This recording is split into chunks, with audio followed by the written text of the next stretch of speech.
Hey guys, what's going on? Coming at you with a New Year's first video of the year.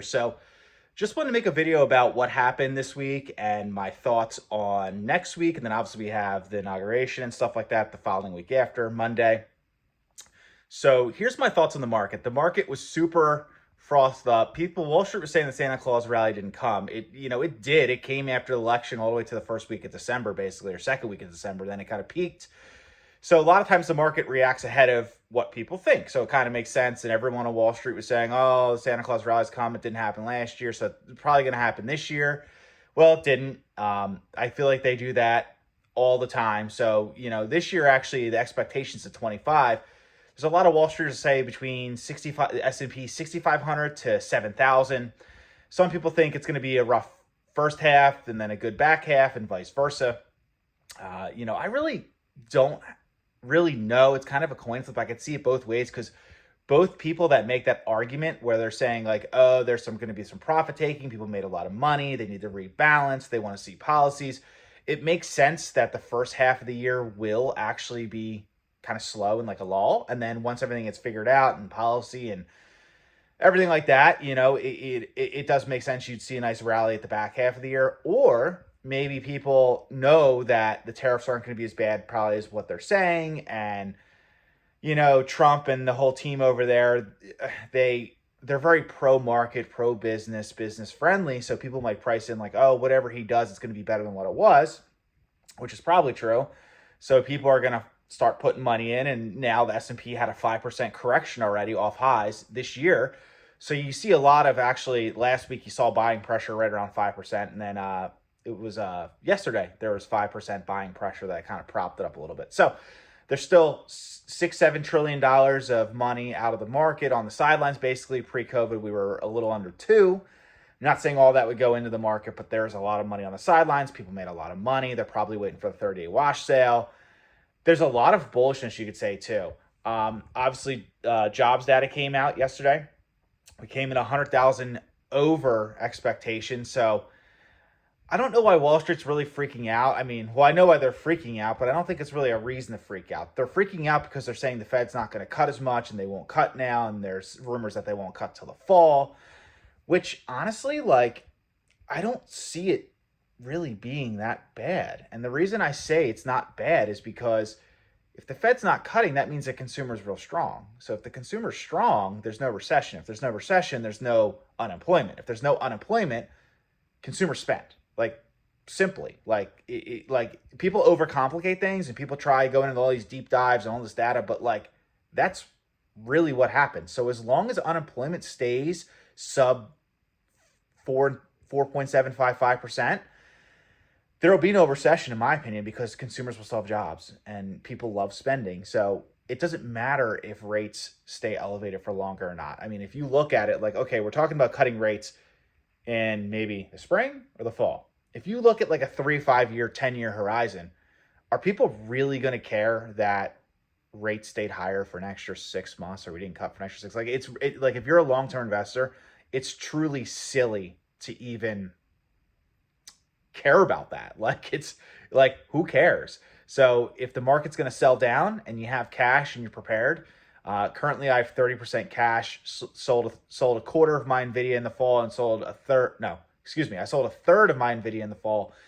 at what was it, 147, I believe, and then I sold a third of my Palantir at $79. So past 30-day wash sale, I could buy back both into both, get the tax benefits of the long-term gains and all that. But what I'm saying is it's really silly, and I think people are just going to continue to buy these dips, and I don't think it's really going to stop. So all year, that's my personal opinion. I do think because the market's had a 5% correction already, I could see it selling off a little next week, just anticipation of inauguration, and then just how people are, which is the wrong way to think in investing. People wait for their president to win, or I'm not going to invest if this president wins, and I'll wait another 4 years, or I'll wait for another correction, or I'll wait for another crash. That's really the wrong approach for a lot of reasons. Because like if you look at the last year, like our current president couldn't even really talk, and the market did exceptional. The S&P turned like what 24, 22%. So you can't go off that. And I never would recommend it. I mean, if you want to try it, go ahead, but 9 times out of 10, you're not going to be right. So I do think with the inauguration Monday, there'll be some speech. People will get all excited. He'll probably, say some things, and the market's gonna get really excited. Oh, we had our correction, because you got to remember a lot of Wall Street thought that we were gonna have between like a 10 and 12% year at the beginning of the year. Well, the market corrected down like 5%. So starting now, if you invest, like you might get a 20% return on the S&P, which is great. So there's so much opportunity out there. Some stocks I've been buying the first 2 weeks of January were I've been buying a ton of Nvidia, or excuse me, not Nvidia, AMD, excuse me. So if you look at AMD's evaluation, it's a double-digit revenue growth. It's going to probably increase margin all year, so it's going to improve EPS all year. It's got a perfect setup. It's been on a full year decline, so the comps year over year are great.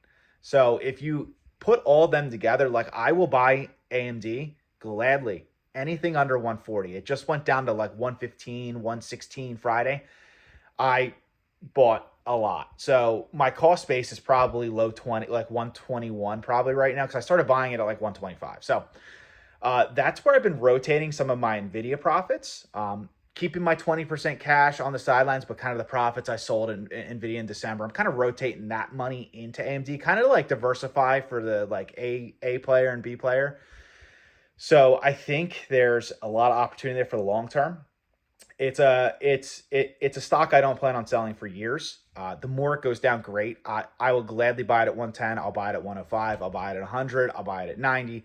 I'll buy it the whole way down to wherever they want to send it. So even right now, like in my opinion, that's probably the best play in the market from what I see for how I like investing. So it's a growth stock. It's innovative. It's disruptive. Good CEO, easy comps, double-digit revenue growth, double-digit EPS. Like it's such a good deal in my opinion, and I believe in that industry in the future, and it's going to be disruptive and all that. Another one I've been buying was Nike. So I've owned this stock since 2019, actually. So right before COVID hit and all that, I just thought it was like a good dividend play, good value play.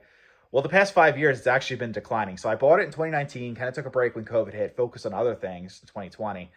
And then I started rebuying it again in like 24, probably, when it was like down on 4-year lows.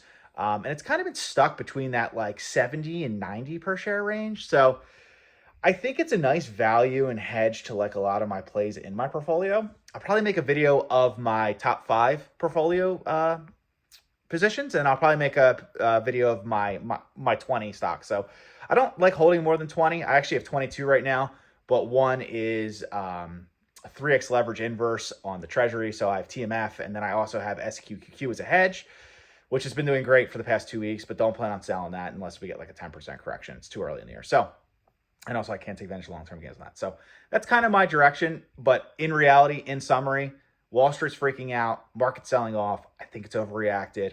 I'd rather us have more jobs than less jobs, and less unemployment numbers than more. So as long as we stay out of a recession and you have a job, I think there's a great opportunity this year in the market to make a lot of money. So yeah, I'll try to make more videos. I just got a little tied up this year. I've been working on my fitness and stuff like that, so I haven't missed a day. And really, that was like the one thing I was focusing on for this year. And I want to stay true to myself, but I just haven't had time to really make daily videos. But I'm going to try to get better at it. So yeah, if you like this content, I'm trying to get the 1,000 subs this year. It might be a little hard, but I've been kind of slow on the channel. But yeah, if you like this content or like my thoughts, but yeah, in summary, in short, nothing to worry about. I see this year: buy the dip, hold your job, keep investing, and buy your favorite stocks. But yeah, right now, AMD, Nike are my 2 focuses.